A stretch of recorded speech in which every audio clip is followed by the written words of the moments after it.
Dan masih berkaitan dengan masalah imam masjid Bu ya, kalau misalnya ada seseorang yang dia itu yang mewakafkan masjid Bu ya, lalu menunjuk seorang ustadz untuk mengurus masjid, tapi ternyata ustadz tersebut itu ternyata sangat mengecewakan Bu ya, karena dari sisi ya itu tadi, kalau menjalankan masjid iya Bu ya, hanya tadi ya itu ada kesombongan dan juga kadang masalah menuntut pembayaran dari tugasnya sebagai seorang ustadz begitu Bu ya, sehingga kadang menghilangkan simpati dan juga seringkali ketika mengadakan pengajian itu kalau diberi uang itu dihitung langsung di depan yang mengundang pengajian Bu ya, sehingga kadang kalau kurang langsung ditegur atau ya langsung komplain seperti itu Bu ya. Nah, kalau diberhentikan tidak bisa, tidak terima gitu Bu ya. Sehingga dan juga ketika dia yang punya wakaf masjid itu memasukkan ustadz yang lain pun akhirnya malah ribut dengan ustadz yang sudah yang pertama itu Bu ya. Itu solusinya bagaimana Bu ya sebagai orang yang Pertama, diwakafkan? memang dia ustadz, dia bukan ustadz, dia pekerja, dia cari duit. Suruh ke pasar aja orang kayak begitu. Suruh ke pasar aja. Jangan sampai urusan dakwah, media dakwah dijadikan ajang untuk seperti itu. Ya enggak, itu bahaya sekali. Kalau jadi pengurus yayasan pun juga bakal manfaatkan santrinya untuk belanja kerudungnya istrinya, kemudian itu macam-macam itu. Orang model begitu tuh hanya cari rezeki saja, cari uang saja itu. Itu bahaya. Cuma di sisi lain memang para pengurus itu tolonglah kita bisa menghargai ya. Kadang-kadang kita tuh bisa menghargai orang di saat bukan urusan agama dengan penghargaan yang besar. Tapi di saat guru-guru dibiarkan, sampai kita menemukan di kampung-kampung itu adalah, Masya Allah, guru-guru ikhlas, memang luar biasa, dikasih berapa. Kadang-kadang kalau sama urusan agama jadi seenaknya, bahasanya lillahi ta'ala ngasihnya. Oh enggak begitu. Justru manajemen yang hebat, pengurus masjid atau ustadz di masjid, kalau bisa kita sebagai pengurus masjid, ya kita muliakan dia. Sampai kalau bisa, nggak usah repot. Tapi di sisi lain, bagi orang yang ngurusi dunia dakwah itu, jangan sampai hitung-hitungan, sampai berani ngitung depan orang, itu berarti kelihatan dia cari duit banget. Simpati hilang.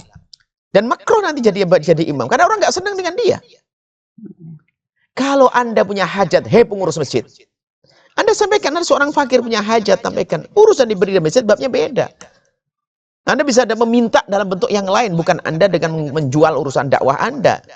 Anda bisa komunikasi dengan orang-orang yang ada di situ, mohon maaf Pak, saya di masjid ini sebenarnya gimana ya, saya mau bekerja dan sebagainya. Mereka akan memikirkan kalau Anda caranya baik.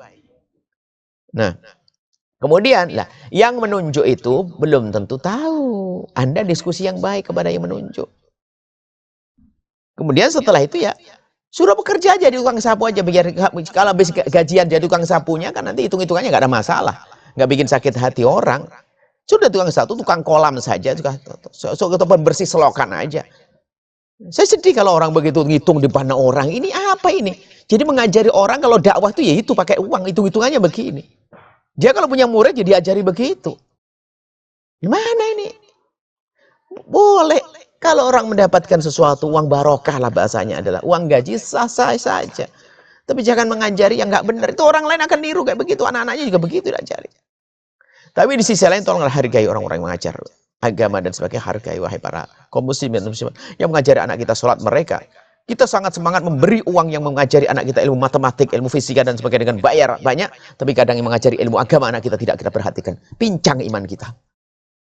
Pincang iman kita ini. Yang menghantarkan ke surga anak-anak kita. Tidak kita beri penghargaan. Tapi di saat ilmu pendidikan kursus, Masya Allah. Kursus, bayar mahal. Pincang di kita. Jadi dua-duanya harus belajar lah kita. Baik. Kemudian setelah itu musyawarah dengan yang membangun masjid. Kemudian setelah itu duduk. Kalau didatangkan ustadz yang baru, didudukkan aja. Ustadz itu bukan di sidang. Mohon jangan bahasa sidang. Dudukkan yang manis ya ustadz. Yang nasihati nggak pantas seperti ini. Mohon maaf. Atau kita sampai dia tuh merasa malu sendiri. Apakah pantas ya ustadz ngomong duit sini? Apakah pantas ya ustadz? Mohon maaf ini. Demi kebaikan ustadz. Supaya ustadz dipandang orang. Orang bisa dengar ustadz nggak pantas gini. Kalau nggak mau ya silahkan keluar. Tapi jangan Anda membuat permasalahan dengan cara apa? Ngomongin, gunjing, salah ustadz begini, akhirnya semuanya benci pada dia juga boleh juga. Kalau Anda berempat yang sudah mengetahui keadaan ustadz, datangi dengan baik-baik.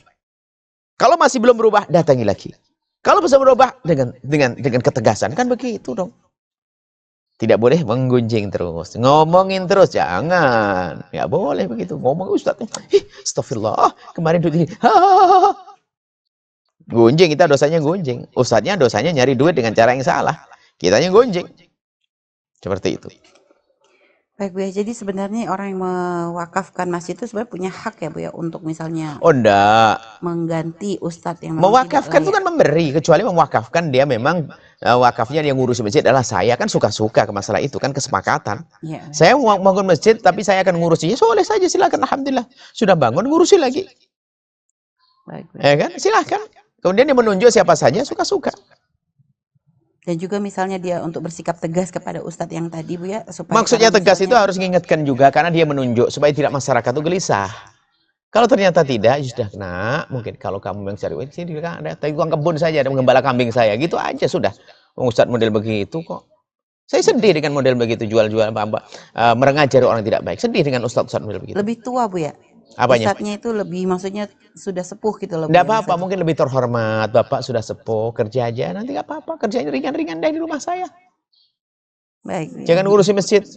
Karena ngurusi masjid menjadi keras begitu tuh. Masjid nggak enak, masjid itu harus orangnya bijak, lembut, akidahnya benar, begitu. Baik. Akhlaknya juga benar. Baik. Baik Bu ya, subhanallah, terima kasih Bu atas jawaban-jawabannya. Anda menyaksikan video ini, jangan lupa berselawat kepada baginda Nabi Muhammad sallallahu alaihi wa alihi wa sahbihi wasallam.